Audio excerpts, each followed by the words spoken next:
Hey, Broadway. A couple months ago, I sat down with our friend Phil Snider to talk about an idea that he has developed over the last few years called relative human efficiency. And this is an idea that Phil has developed that really points to the reality of God's own creation of our world. Over the last few months, we have been reflecting on what it means to be a faithful witness. And then this past Sunday, in the sermon on Sunday morning, I talked about the importance of realizing that Jesus Christ is our Logos, that he was there at the beginning at creation, ordering things and bringing things into being. And so I thought this would be a great time to release this video while those two things are fresh in your mind, and that hopefully that this idea will encourage you and possibly be a tool for you as you seek to be a faithful witness to those around you. Phil, thank you for your thought and your input, and we hope that you enjoy.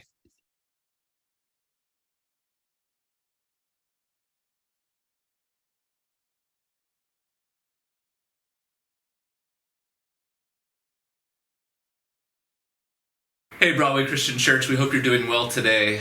I'm here with our friend Phil Snider, and we are talking about being a faithful witness in the world and being able to speak with people in our lives, in our culture, in a way that's meaningful to them. And if you know Phil, you know that Phil has been given a very sharp mind. And over the last 8 or 9 years, he has been working on an idea that he's going to share with us today. And it's both a very profound idea as well as a very simple idea in a way to communicate with other people about the nature of reality and about how God created us. And so, Phil, if you want to share a little bit about your idea of relative human efficiency. Fancy name, and I use RHE as an abbreviation for it, but that doesn't tell much to most people anyway either. But yeah, a faithful witness should be able to defend what they believe. And unfortunately, a large portion of the world believes that everything just happened by chance. Mm-hmm. I think probably not the man on the street, not the average person.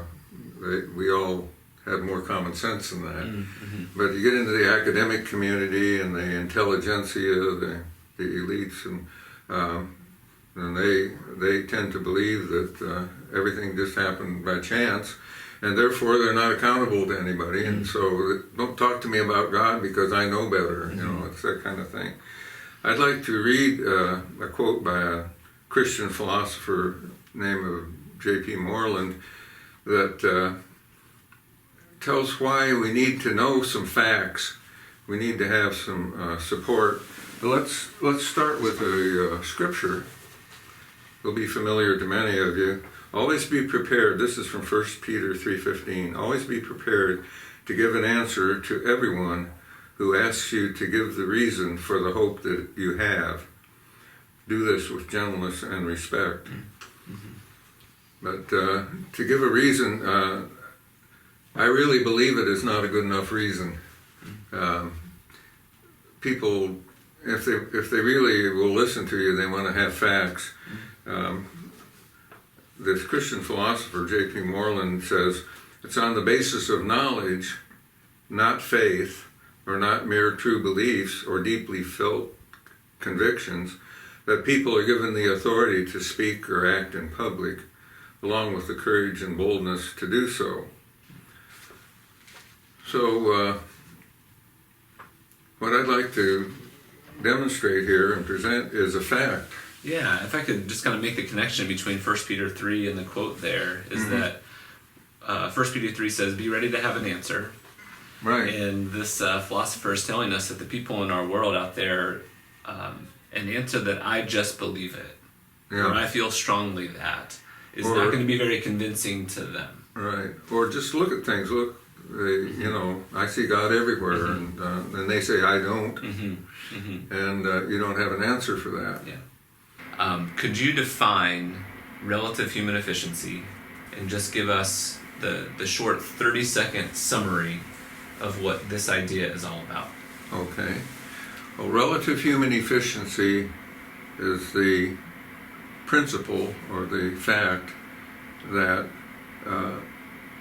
people, if nature can create some kind of a phenomenon, nature can do something, that people can do it much more easily, much more effectively, much more efficiently, as long as the resources involved are within human capability. In other words, we can't make a full-scale copy of the moon because we don't have enough material or enough energy or resources to do that. But anything that nature can do, and you can observe in nature. I use the example of my maple trees that sprout up in my yard from the courtesy of the neighbor's maple, and we can plant those, we could make a garden of them, we could do anything like that. But anything that you can name that nature can do, people can do it much more efficiently. I think we want to demonstrate here a little something which is a fact, and the fact is this relative human efficiency we're talking about, it can be defined as people are really good at doing stuff and nature isn't. Uh-huh.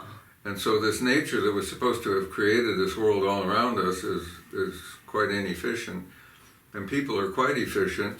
So if we compare the two, we say if human effort is a measure of what nature can do, then nature is found in the balance, or weighed in the balance and found wanting. Mm-hmm, mm-hmm. That and a little demonstration of that, and many of you may have even seen this, is what I call the Moore demo. Okay, Ryan, you take these. We're going to see if we can drop those, use what we call unguided natural processes or chance, and drop them on there and see if they'll line up. Okay. So just drop them right on the card there. Okay. So we want to give it a little bit of a possibility. We didn't do very well, did we? Mm-mm. We got one letter up. Let's try again and see if we can get a little closer. Well, we got 3 out of 4. Mm-hmm. Still not very close to a line. Okay, now take them and just orient them by hand and align them up.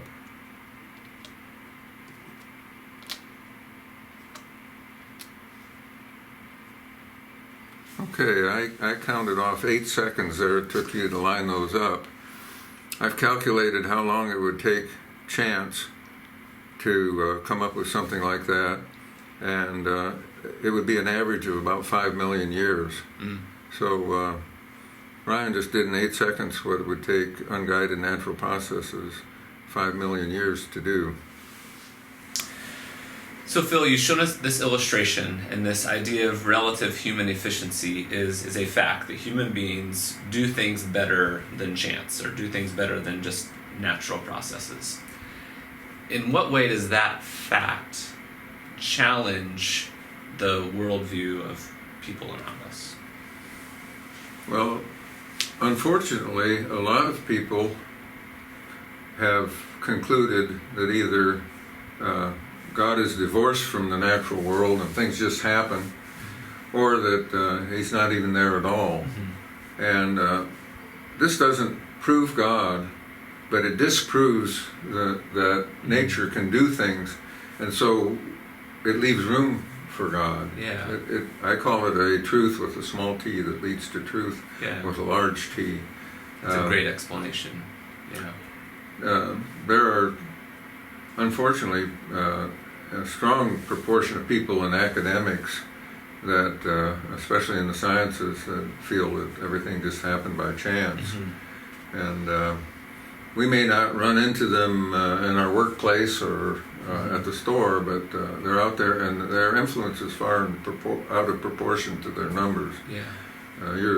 Your youngster that goes to college is probably going to encounter more than one professor that has that mindset. Mm-hmm. And I feel that this thought, and there's a lot more to it than just one demonstration. It can be shown that things, people can do things that chance could never do, mm-hmm. Longer than 5 million years, mm-hmm. Longer than any time that we have. And because of that, like I say, it gives you a bulwark against the unbelief, for one thing, and it takes the edge off of the materialist or the atheist's arrogance. Some of the pride that they have, assuming that their worldview is accurate. Yeah. This is a fact that demonstrates that they may have something else that they need to think about. Right. Yeah. Good. Well, Phil, is there anything else you want to share about how you imagine this idea and maybe this illustration or another might be helpful for a believer? Well, one thing about it is it's just a demonstration of a fact, and there's a lot more that reinforces this. In other words, there's also a logical basis for why people should be more efficient than chance, because of all the things that we can do that chance can't. For instance, we can measure things, we can collaborate. I read a little bit of the history of aviation lately, and there were literally thousands of individuals working on heavier than air flight, they call it, and that sort of thing. But that's what has resulted in the situations or the aircraft that we have today. We can collaborate. Nature is all there is. And nature has one set of skills, and it can't collaborate between itself because it doesn't have anything to collaborate with. And so not only does multiple demonstrations, and I can show you a lot of other ways that we can demonstrate the same thing, but not only does that verify that people are more efficient than nature, but also the logic behind it does. So to me, it's indisputable. Yeah.